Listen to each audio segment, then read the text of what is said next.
They say forbidden fruit tastes sweeter, but nobody warns you what it's like to crave it when you're grown grounded and should damn well know better. It started with a breakdown, not the kind you hear under a car hood, but the kind that happens when you meet a woman whose silence tells you everything she won't.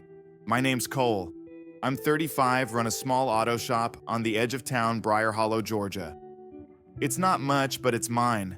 My old man handed me the keys to this place before cancer took him, and ever since it's been just me, a wrench, and the hum of engines to keep the loneliness quiet. I live alone in a house too big for one. No wife, no kids, just the memory of a marriage that burned out slow and silent. No fireworks, just ash. Olivia and I weren't bad together, we just weren't anything together. Most days I keep it simple. Coffee by 6, work by 7, hands greasy before the sun's up. Nights are leftovers and reruns. It's not exciting, but it's quiet. And after everything I've been through, quiet feels like a win. That Thursday wasn't supposed to be different, but then again, trouble rarely sends an invitation. The sky was melting into amber when I saw her. She was pulled off just past the curve where the road buckles a little from heat, standing beside a rusted-out Toyota with its hood gaping like a yawn, too tired to scream. Hazard lights blinking like the heartbeat of someone about to give up. I didn't think. Just pulled over. Habit. When you fix machines for a living, you can't help but notice when something's broken. "You all right?" I asked, stepping out. She turned toward me, and that's when something in my chest shifted.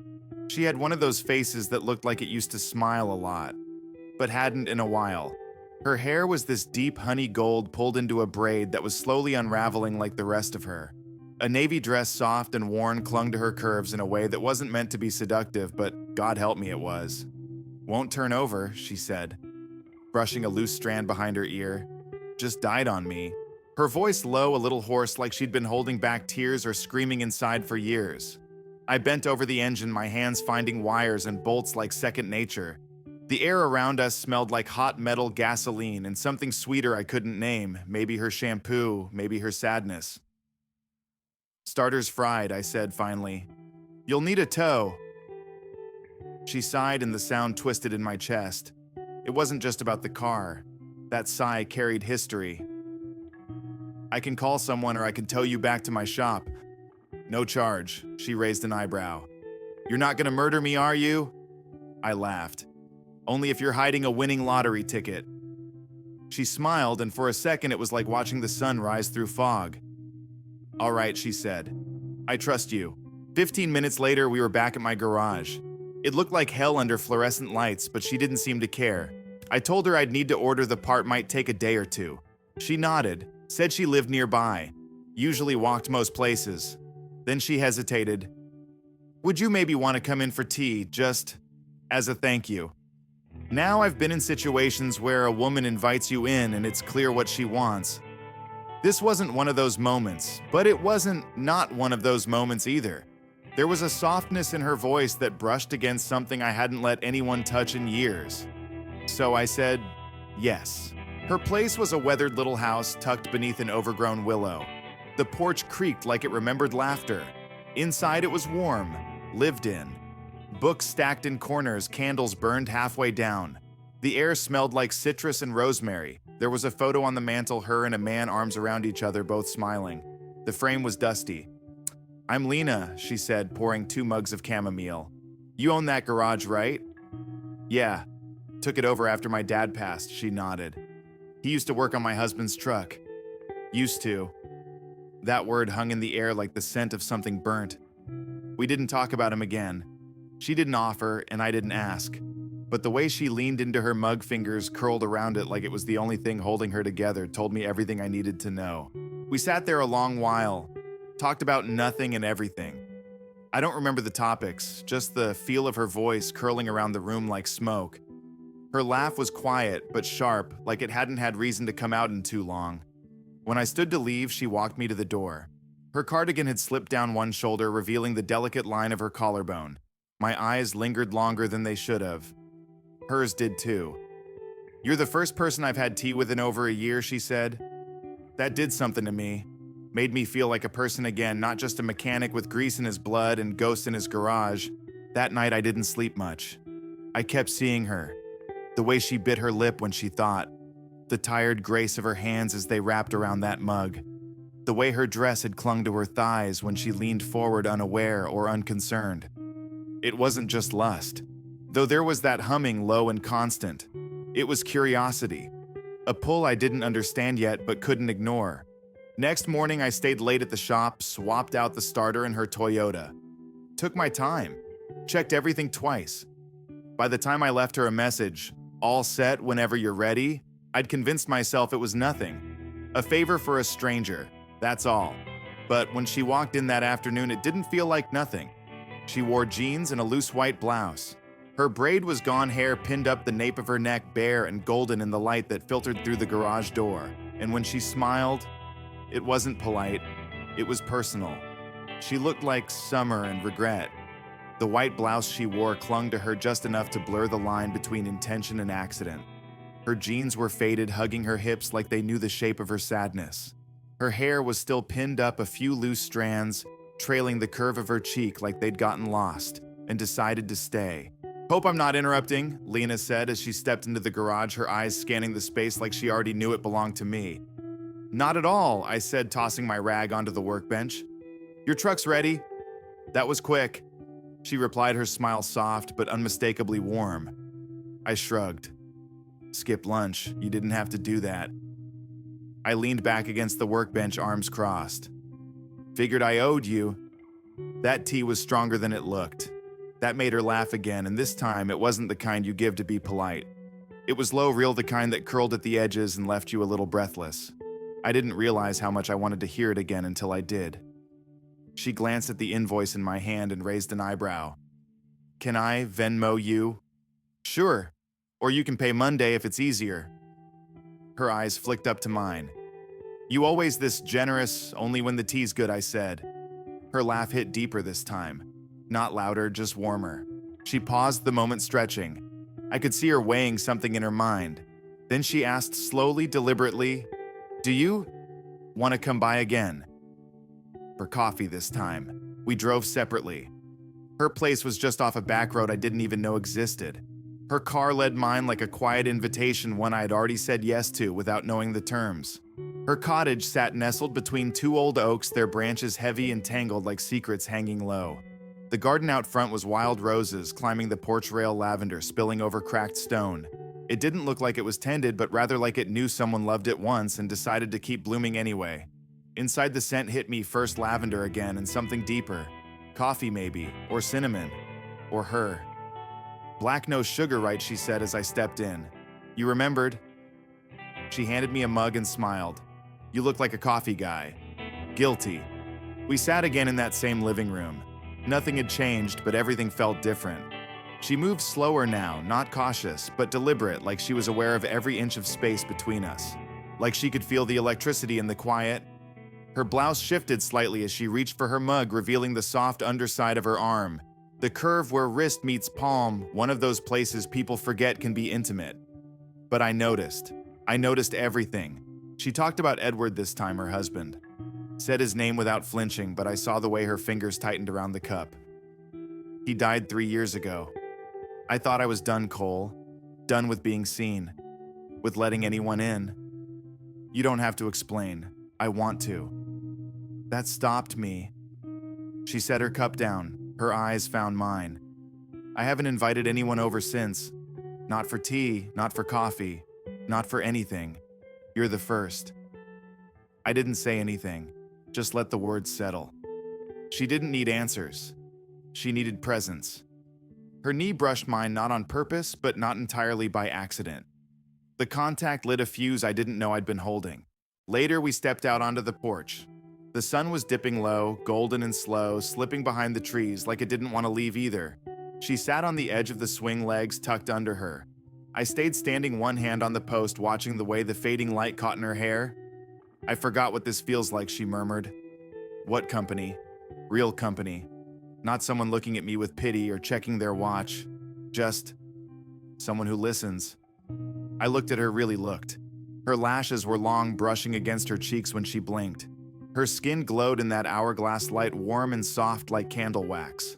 Her collarbone peaked just above the neckline of her blouse, rising and falling with each slow breath.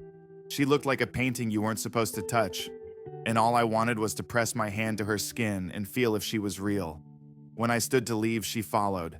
At the door, she touched my arm, barely just a whisper of contact, but it stopped me cold. Would it be weird if I asked you to come by again? Not for car stuff, just for this, for more of this. It wouldn't be weird at all. Her smile was smaller this time, more vulnerable. Good. Because I think I'd like that. So would I. The days passed slow but heavy. I kept thinking about her. The way she sipped her coffee with both hands like it was something holy. The way her voice dipped low when she spoke about being forgotten, like part of her was still lost in that silence. And then she called. Not about the car this time, about a washing machine, said it quit on her. Her voice was light, but I could hear the undercurrent, the hope, the hesitation, the need tucked between syllables. When I arrived, she was waiting in the living room, barefoot legs folded beneath her. Her dress, this pale linen thing draped over her knees like water. The light through the curtains kissed the curve of her shoulder, and I had to look away for a second just to remember how to breathe. She didn't mention the machine right away. Just looked at me soft and quiet. It's probably nothing, she said, finally leading me to the laundry room. But I've had problems before. The machine wasn't the problem. Not really. A loose connection. Easy fix. But I knew what this was about the moment I stood up and found her still standing there just behind me, closer than before. She wasn't trying to seduce me, but her presence, the warmth of her breath, the way her dress shifted with her every breath, it undid me. You okay? I asked. Careful. She nodded, but her eyes said something else. Something unspoken and trembling. I don't know what I'm doing, she whispered. Then don't do it alone. Her shoulders relaxed like she'd been holding that tension for years.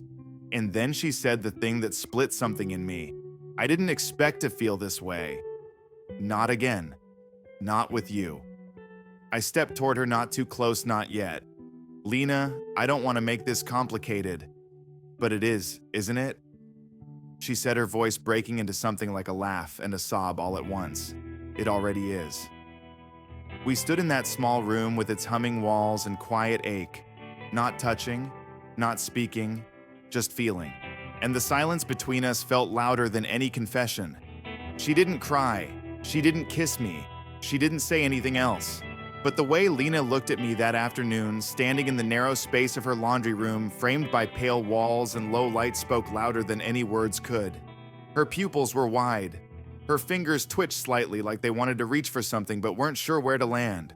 Her dress clung to her thighs in the most accidental, most deliberate way I'd ever seen. I felt like I was standing on a wire stretched between two cliffs. Below was a quiet, aching loneliness I'd lived with for years. And across from me on the other side of that wire was her. I didn't touch her. Not then. I told her I'd fix the machine.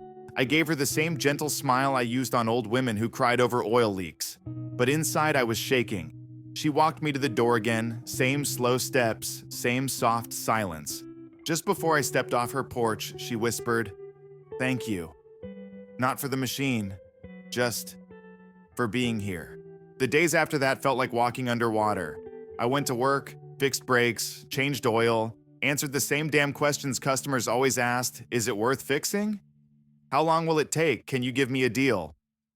But every time I looked down at a broken engine, all I could see was the curve of her spine when she turned toward me in the kitchen, the line of her thigh under linen, the way her eyes begged me to understand her without her having to say a damn thing. I didn't hear from her for 2 days. Then Friday afternoon, my phone buzzed. The brakes on her truck were acting up. Of course they were. When I pulled up, she was already outside. Arms crossed, jacket on but not zipped, just draped over her shoulders, like she'd been trying to get warm and gave up halfway through. She smiled when she saw me, but it wasn't the confident, tea-pouring Lena I met the first night. It was something softer, unsure. "Thanks for coming," she said. I nodded toward the truck. "Let's take a look." The air between us was thick with unspoken things, words we hadn't dared to voice. The moment in the laundry room hung between us like fog. I kept my head down while I worked, focused on the brakes, tensioned the lines, checked the pads. Just enough wear to justify a visit, not enough to require one. I wasn't fixing the truck. She wasn't calling about the truck. When I stood up, she didn't move. I wiped my hands on a rag, slowly giving her time. Then finally, she said it. The words falling out in a breath that had waited far too long. I need to talk to you. I didn't answer, just turned to her. She took a step closer, jacket slipping further down her arms, revealing the smooth skin of her collarbone and that small freckle just above the hollow of her throat. I've been thinking about us, about what I said before, in the laundry room. My chest tightened, every muscle in my body braced. I know we've both been pretending, acting like we're just neighbors, just friendly, but I can't do it anymore. Her voice cracked just a little. I don't want to be the woman everyone avoids eye contact with. I don't want to be pitied, and I don't want to be alone anymore. She was shaking, so was I. I didn't wait this time. I stepped forward and reached out, slowly touching the side of her arm, my fingers brushing warm skin beneath the coat. Lena, I said, I feel it too.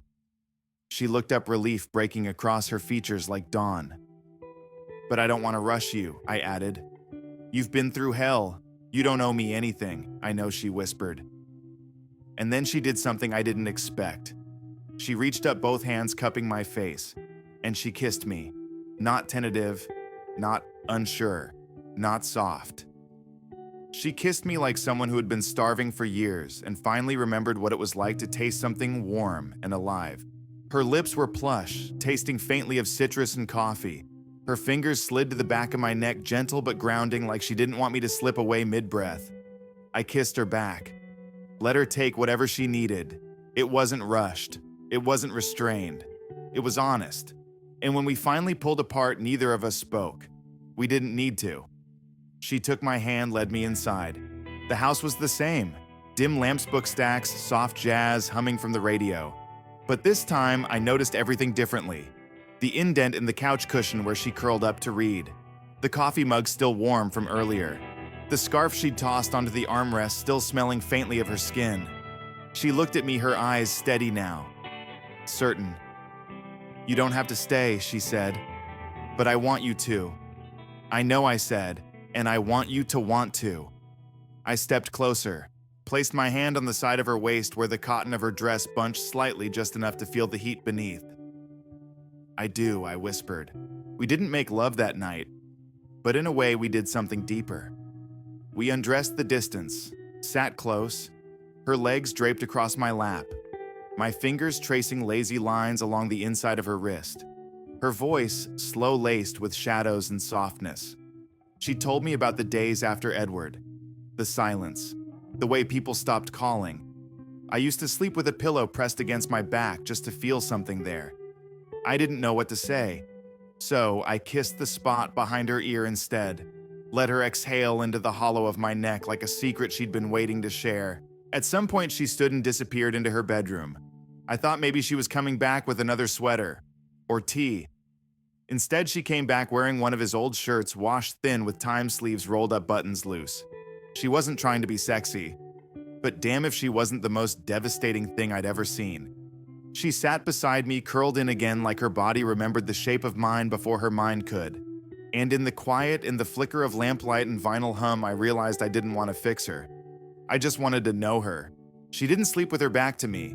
She didn't build a wall of pillows or wrap herself in apology.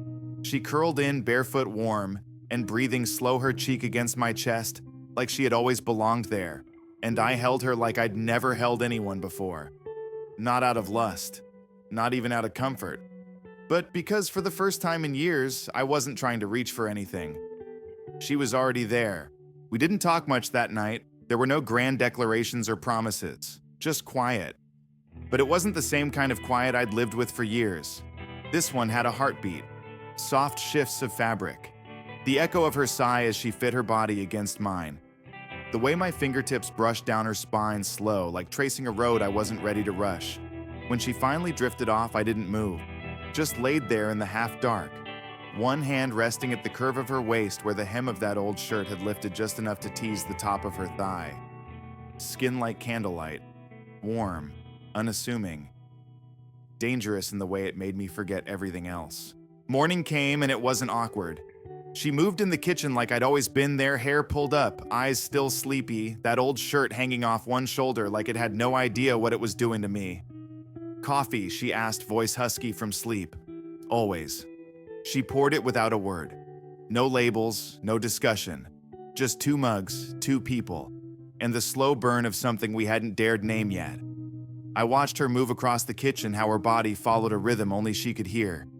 Even in silence, she danced. Not with her feet, but with the way she touched things, the fridge door, the drawer handle, the lip of her coffee mug. Every motion, unintentional. Every motion undoing me. We sat on her porch again. Same 2 chairs, same soft light filtering through the trees. But everything was different.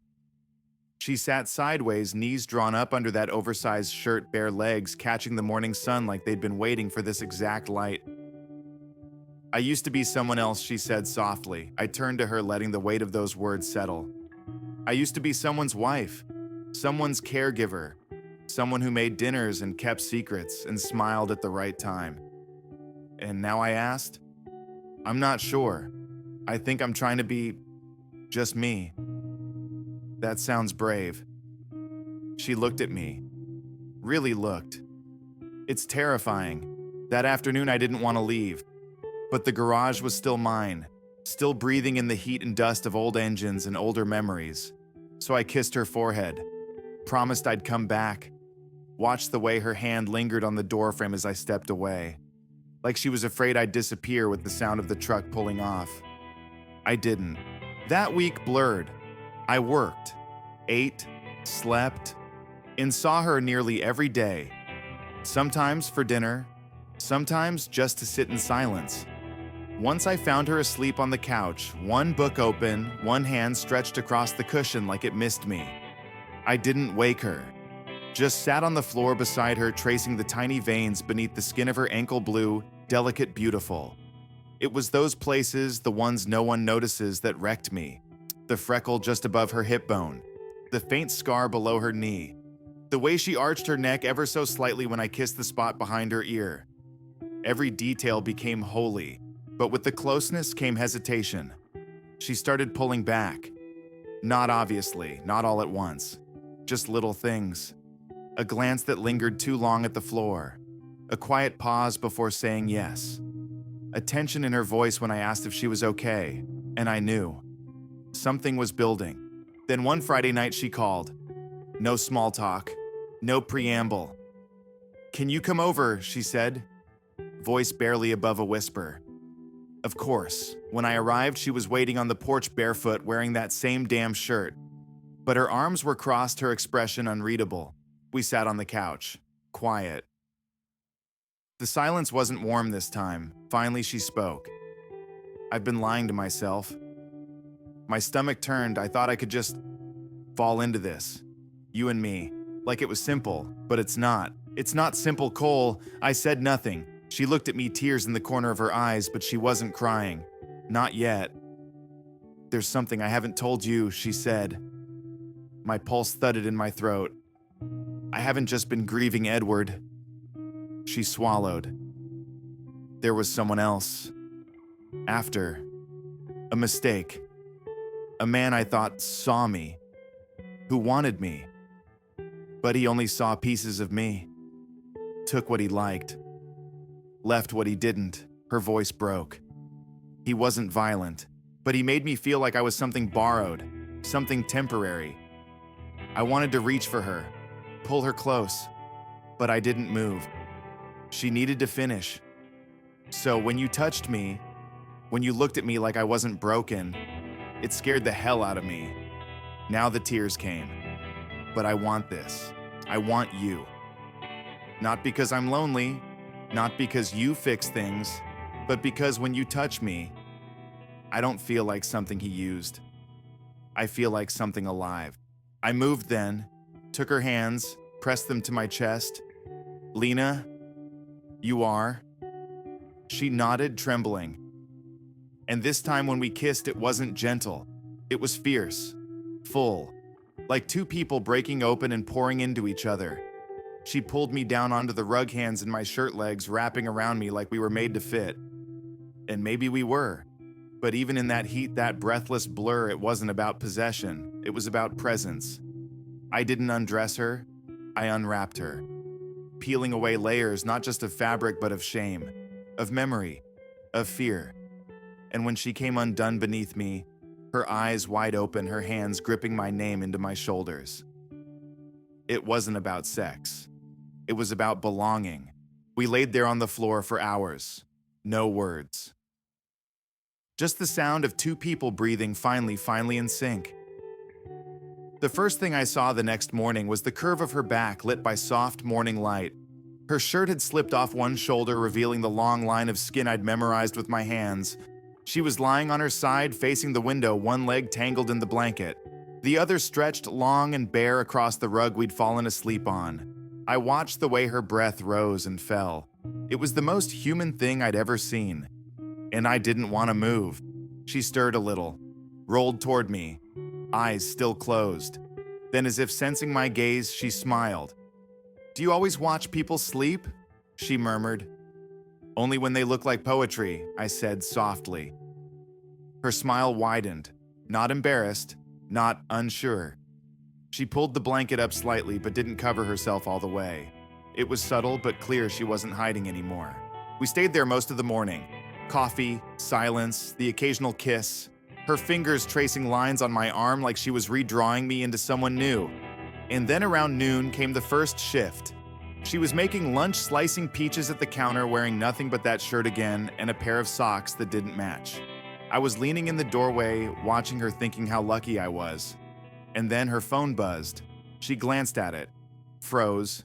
"Everything okay?" I asked. She didn't answer. Her shoulders tensed like armor being pulled back on. She finally turned around. "It's from Edward's sister." I stayed quiet. "She doesn't know about you. About us. Do you want her to?" Her jaw clenched. "She's protective. Always has been. But ever since Edward passed, she's treated me like I'm some fragile glass figure she has to keep upright." She paused. "She's been helping with the house, financial stuff, paperwork, even the damn property taxes." I nodded slowly, the pieces falling into place. "You're afraid of what she'll say. I'm afraid of what I'll lose." That was twist number one. We sat outside after lunch. Her head rested on my shoulder. The weight of her, the nearness, it was so real, and yet it felt like it could be swept away at any moment. "I don't want to hide this," she said, voice barely audible. "I just don't know how to stop living in fear. You don't have to do it all at once, but if I don't choose soon, someone else will choose for me." Her fingers slipped into mine, gripping tighter. "I choose you, Cole, but it might cost me more than I thought."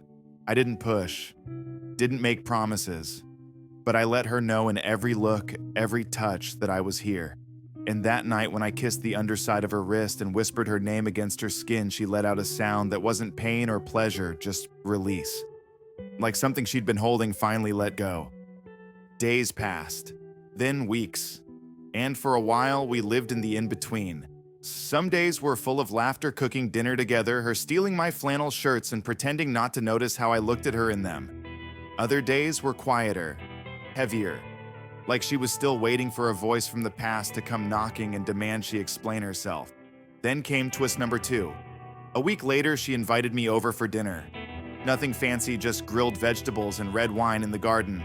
I thought it was just a Thursday, but when I got there, her eyes were different. Clearer, steadier. She poured me a glass of wine and sat down across from me. "I need to tell you something," she said. My stomach dropped a little. I lied. Not about Edward, not about us, but about why the brakes were squeaking that day. I stared at her. She smiled, sad and sweet. "There was nothing wrong with the truck. You knew that I did. I just needed a reason to see you again." She looked down, cheeks flushed. I wasn't ready to say it then, but I wanted you. Needed to feel seen, desired. And I didn't know how to ask for that. I let out a long breath, my heart pounding not in panic but in awe. "Lena." I said, "You could have just asked." She looked up. "I know. I just didn't believe I was still allowed to want things." That was the night we stopped holding back. We made love on her porch under string lights and moonlight. Slow? Sure. And this time there were no shirts from another life, no hesitations. Just skin and breath, and the sound of her whispering my name like it was a prayer she finally trusted herself to say. She told me where it hurt. I kissed it. She told me where it healed. I kissed that too. We didn't talk about the future that night, didn't talk about moving in or marriage or what we'd say to Edward's sister, but we didn't need to. We had chosen something, not perfect, but ours. A few weeks later, I came home from the shop to find her waiting on my porch. A paper bag in one hand, a key in the other. I made dinner, she said, and I think, I'm ready to stop going home. I blinked, not quite sure I heard her right. She stepped forward, took my hand. This feels more like home than anywhere else has in years. And that's how it happened. Not with fireworks, not with grand speeches, but with her barefoot again holding lasagna and courage in equal measure stepping into my life fully. We still take it slow. There are still hard days, shadows that return when the house gets too quiet, but I know her now. I know the way she leans into me when she's unsure. I know the curve of her laugh when she's teasing. I know the exact place behind her left shoulder where she likes to be kissed right before she falls asleep. And she knows me too. Knows how I need space when I'm overwhelmed. Knows when to touch and when to just be there. Some nights she still wakes up afraid, and when she does, I just pull her closer and whisper, I'm here. Because I am. Because we are. This wasn't the life either of us planned. But maybe that's the point. Some things aren't meant to be fixed. They're meant to be found. In tea that turns into confession. In truck repairs that were never needed. In silence that makes room for two. She's not a secret anymore. And I'm not a stranger with grease on his hands. We're something real. And we're just getting started.